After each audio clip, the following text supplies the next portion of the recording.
Aloha, and welcome to Voices of Truth One-on-One with Hawaii's Future, brought to you by the Kiwani Foundation. I'm Ahu Keikahu Cardwell, and here we are today in windy Lahaina on the island of Maui. And I'll tell you this, we got a great guest on the show today, so let's go on over here and meet him. Kia moku. Aloha. Aloha. How are you? Maikai. Good. Kia moku Kapu, did I say your name right? Yep. Wonderful. And Kia moku, tell us where we are. We're right in the heart of Lahaina town, known as the capital of the Kingdom of Hawaii once upon a time. And right in front, right behind us, we have our center that I manage, Naikani o Maui Cultural Center. And what is this cultural center, Naikani o Maui? Naikani o Maui Cultural Center is the place where we kind of spearhead plans for future generations on how to have the community involved in traditional as well as contemporary management for island resources. Back in the old days, Lahaina used to be the capital of the Hawaiian Kingdom, yeah? Yes. It wasn't Honolulu, it was Lahaina. Yeah. And there's something right around the bend from us here, right around the corner, that's highly significant about that, yeah? Very highly significant. This area was basically the hub of everything. Kauikeoli Kamehameha III wrote the first constitution for the Constitution of the Kingdom of Hawaii right here. Really? Right here? In this area. Wow. Yes.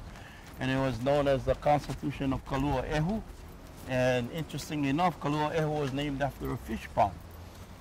So the ali'i in that time, you know, everything was elemental and spiritual, basically on the fact that a fish pond was to protect the small fish from being eaten from the big fish. So by incorporating those two together on the traditional knowledge versus the contemporary by writing a constitution is to protect the small fish from being eaten from the big fish, on how the constitution was written to protect the native Hawaiian people. So these two fish, one large and one small, were the symbolism Yes. of how the Constitution was written. Yes. And the Constitution was written by Kauikeoli back in what, the mid-1800s? Around 1832. 1832. Okay, good. And so in this area here, it was written, he wrote it, but a lot of other stuff happened in this area too, yes? I mean, how far back does this area go that we're traveling in right now? Oh, many, many generations, I would say. This whole area, like before, now today they call this Front Street. But the old name of the street is actually known as Ka'alaka Mo'i, the pathway of the king. Wow. Shaw Street that comes into Front Street, it wasn't that known as Shaw Street, it was known as Ka'alaka Mamo, the way of the people. Yeah? So knowing that these names, why these names changed in the past, well, who knows? Maybe the foreigners couldn't pronounce the names right or anything, but what the changes of when a lot of the foreign occupation came to this place, literally what they were trying to do was turn Lahaina into little USA. Uh-huh. So you have Shaw Street, Front Street, you have the next street down is called Prison Street. And Prison Street? Yeah, Wow. Prison Street. So all these English names, Yeah. the Hawaiian names got wiped out, and they... Yeah, and Prison Street, the old name for Prison Street was known as Papu. And Papu in Hawaiian means fortress. Yeah, so a lot of changes. Tell us what we're going to be approaching up here that is so significant to the history of not only Maui, but all of Hawaii. We're approaching the area that was very sacred to a lot of our people. The area that was known as the direct lineage to the Pi'ilani lines. Yeah. So Pi'ilani was one of the major ali'is in its pre-contact era. But they were of the Lono dynasty, the Lono lines. The highly priestly lines of Lono was this area. So Pi'ilani was a very high priestly line of Maui, Yes. of this area, yes? Yes, all the way back going 1400s, 1500s. Wow, that far back. And what was this anciently known as, where we're walking into right now, Kia moku? Moku'ula. Mo'o ku'ula. So ku'ula means altar, yeah, and mo'o. So mo ku'ula, mo kind of short hyphenation for mo'o. So this was the place of the altar of the lizard. And I always kind of stress that to a lot of people, that how did Hawaiians actually know that in the bosom of a woman was formed a little mo'o that had a tail? Yeah, we weren't scientists. You know, our kahunas and our family generations back, we have mo'olelo, stories, mo'opuna, grandchild, mo'okuauhau, genealogy. Now we're in the place of the mo'oula, or mo'oku'ula, which is the altar of the lizard. So the word mo'o is very, very prominent in many, many words in the Hawaiian language. Yes. And it has a significant place in the, not only in the language, but in the culture, which is really inseparable. Yeah. Okay, so today this is a parking lot. Yes, it is. But back in the day, in the 1400s, 1500s, all the way up to the 1800s, until the whalers came, this right here, this was ground zero, the epicenter, Yeah. for where the highest chiefs were, Yes. where they stayed, and also where the Constitution was written. And the kingdom, the Hawaiian kingdom, was run right from here, yes?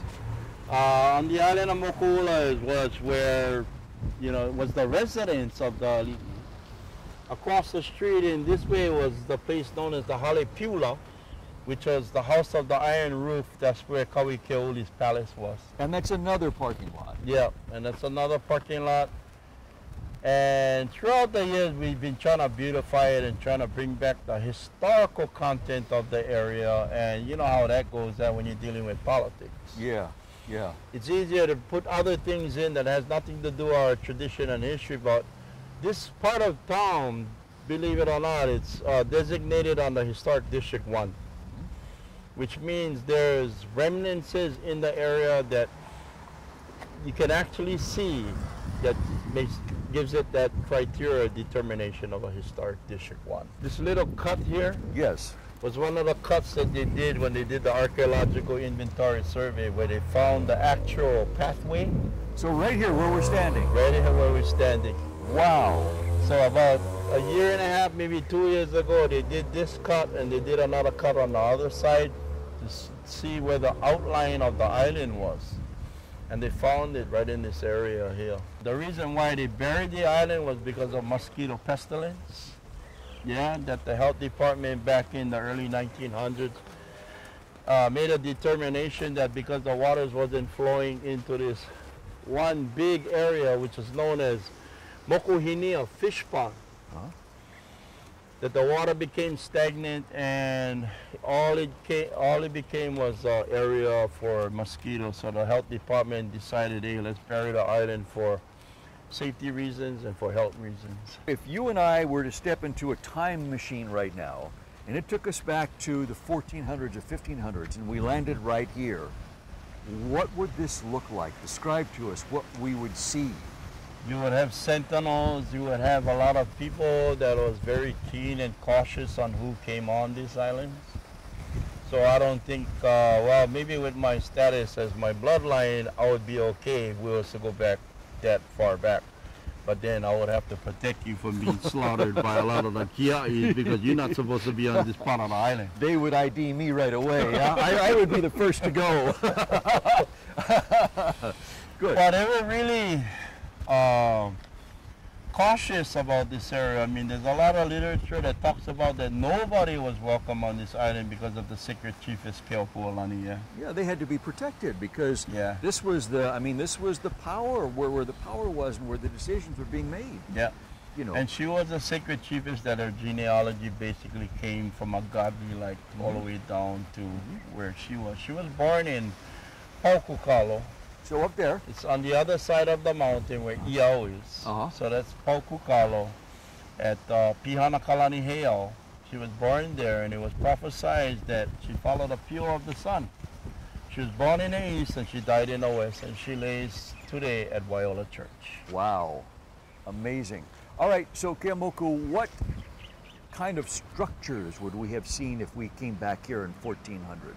They had a lot of kauhale, like a lot of houses. Yeah, houses. Within the area, you only had about maybe a couple houses in the area. And this area on Moku'ula was only done for priestly things. Yeah. Offerings that were given. Believe it or not, right where the pump house is. This green building over Yeah, there. this green building. That was known as Kalua Ehu, which was a fish pond. Okay. And in a lot of the literature that you can find in the Bishop Museum, talks about when the Hawaiians came, a lot of the contingency came from all over the state, that they offered their gifts or ho'okupu to the fish pond because they believed that's where the mo'o was. Wow. The lizard. The lizard goddess. Right now, the archaeological company, which is Cultural Service Hawaii, is done with AIS, the Archaeological Inventory Survey. And now it's a waiting thing. Once they're finished with that, then you have to go through another process of permitting. Then what we hear is the Corps of Engineers, with the partnership with the counties, want to come in and do the full restoration of the project. Really? To make it exactly like it was way back when, huh?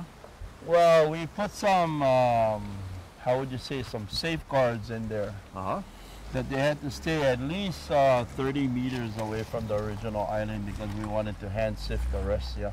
This town, believe it or not, we have a lot of people that is interested in treasure hunting. Really? Oh, yeah. Oh, wow. There's years ago when I used to be the chair of the Huiova Kaulua, I used to see guys inside here with metal detectors No kidding. in the park No kidding. because they knew how important this area was, that this area was known as a historical site even in comparison to Machu Picchu. Wow. Really? This is a monument that they built when they started the project back then to, you know, kind of remind people that this is a special place, that this place needs to be respected. The plaque that they have here talks about Keopuolani, yeah, what her whole background is, and just a pictorial version so people had a lot more respect of there when they came over here. Because, I mean, look at it. It's a baseball field with a basketball court and a tennis court.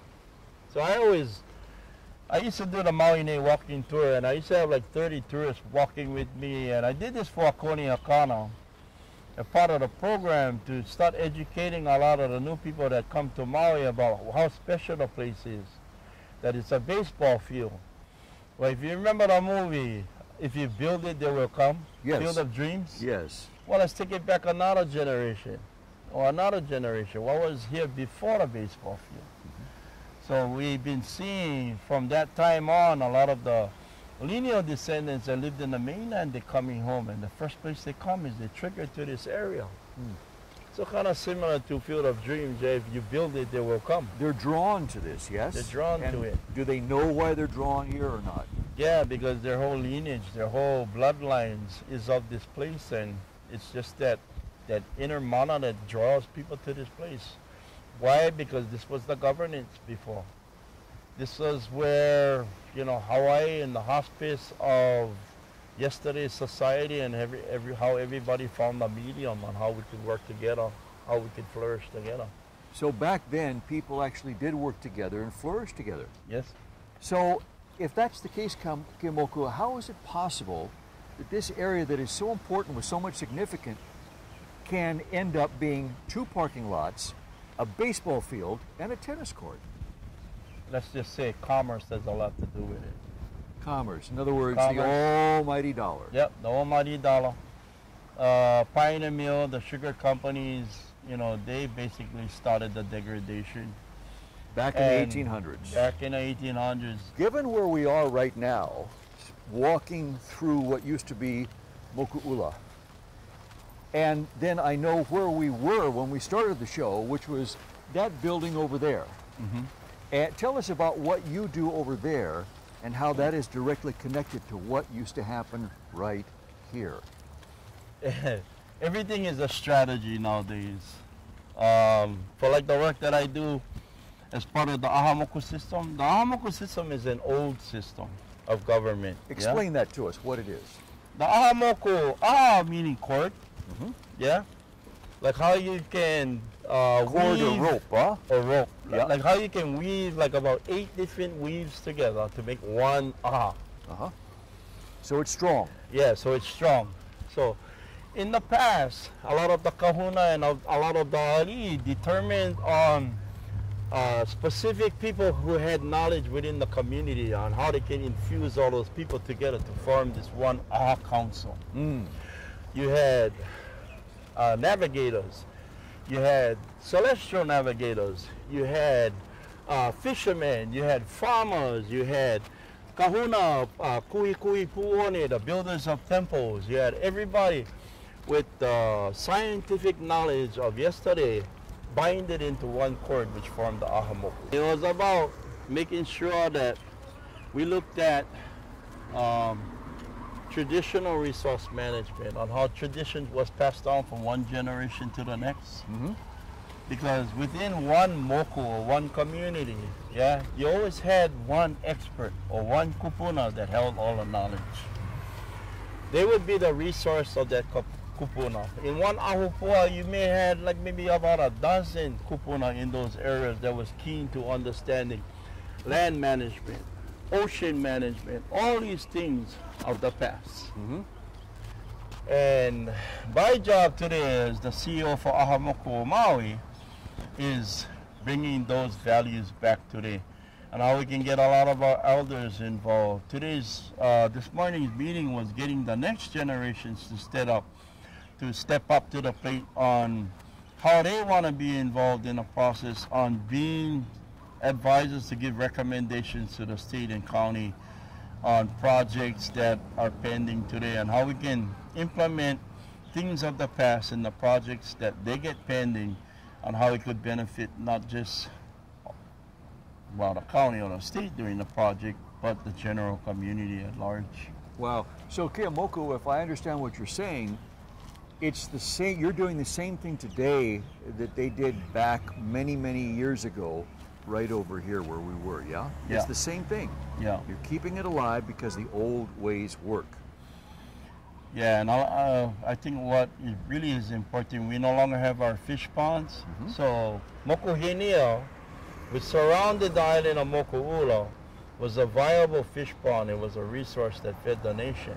We don't have that anymore. So the first thing that the state as well as the federal government is worried about is like the depletion of fish, the depletion of our water resources, all those things. And we say, the simplest solution to that is bring back the ko'as, bring back the fish pond, bring back the how would you say, the recycled things that were created in the past, where these were birthing grounds. We help the minnows survive so they can be released into the ocean so we can spawn more fish. So in other words, sustainable systems. Sustainable system. Our meetings with the Department of Education, trying to see how we can change the curriculum to get those kids more coming to these kinds of areas that has history, yeah, but hindered always by insurance policies and things like that. In other words, don't do this, don't do that. Yeah. So it's been beneficial for us. In fact, the legislation last week just passed our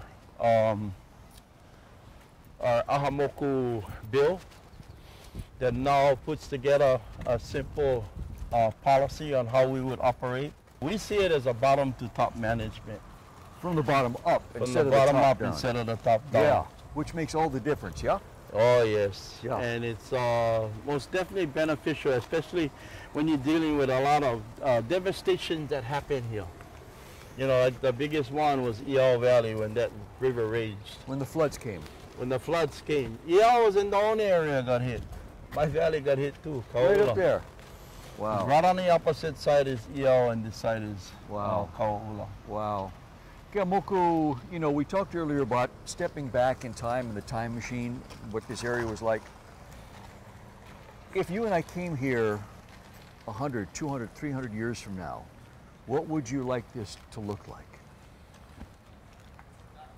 I just want it to come back.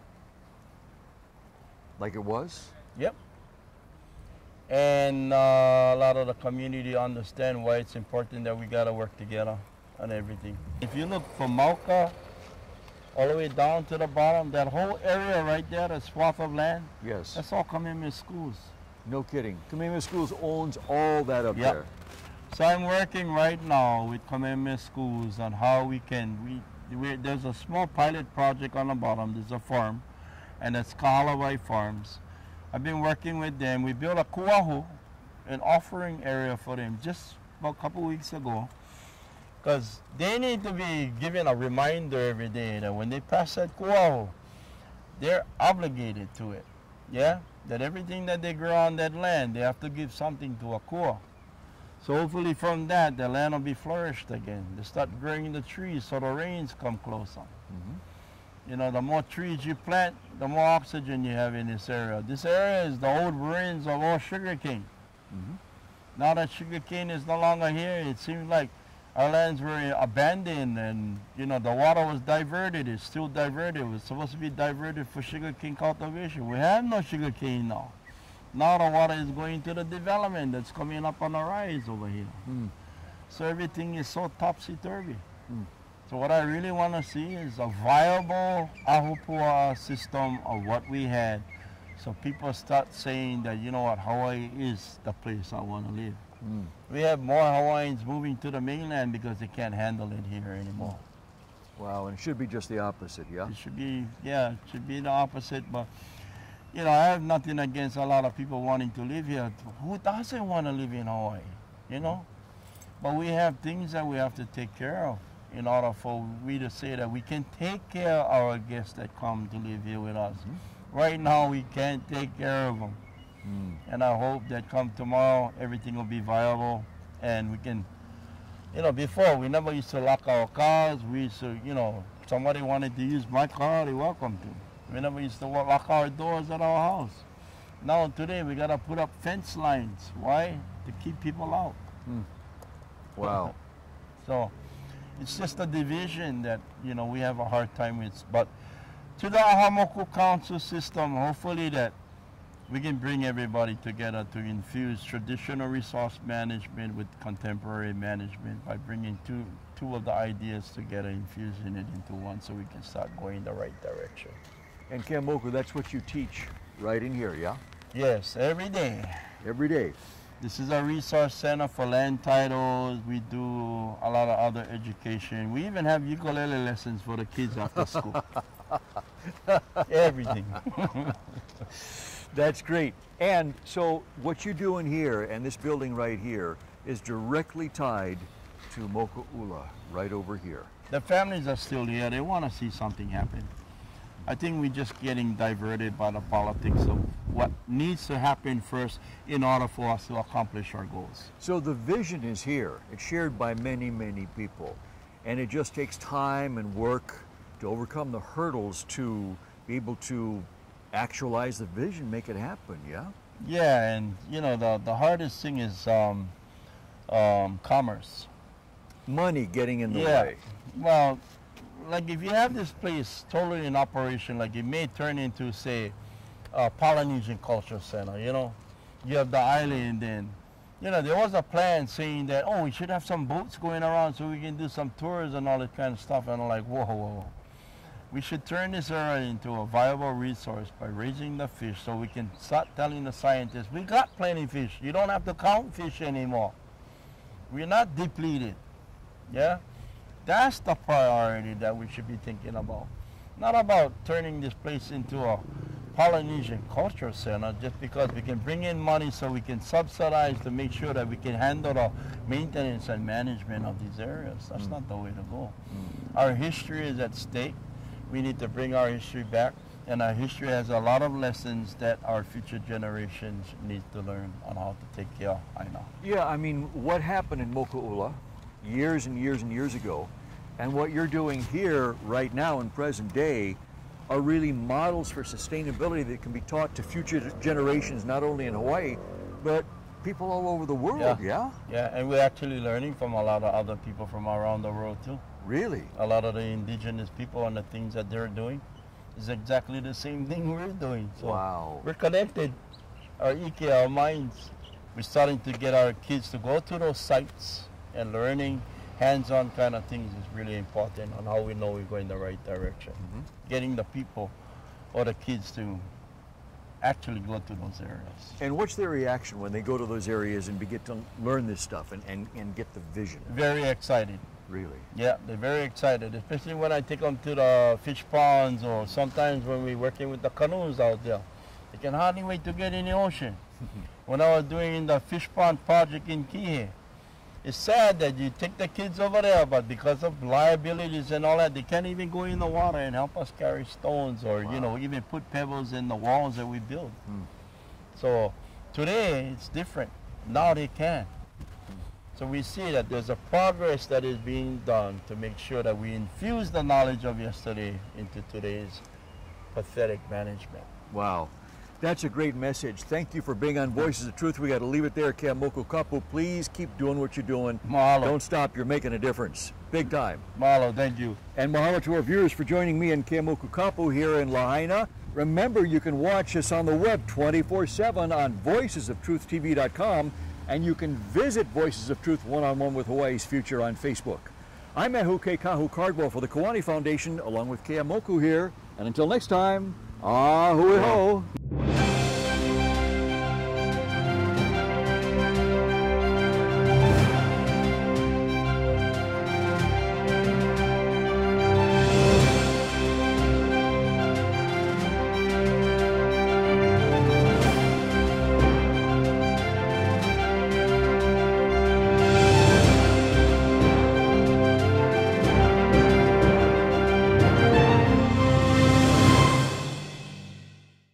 Mahalo for watching Voices of Truth One-on-One with Hawaii's Future. Watch us on the web 24/7 at voicesoftruthtv.com. You'll find all our shows, including this one, in case you want to see it again or share it with family and friends. Also view our weekly video commentaries at freehawaiitv.com. And check out our blog, published daily, at freehawaii.info. It's all part of the Free Hawaii Broadcasting Network.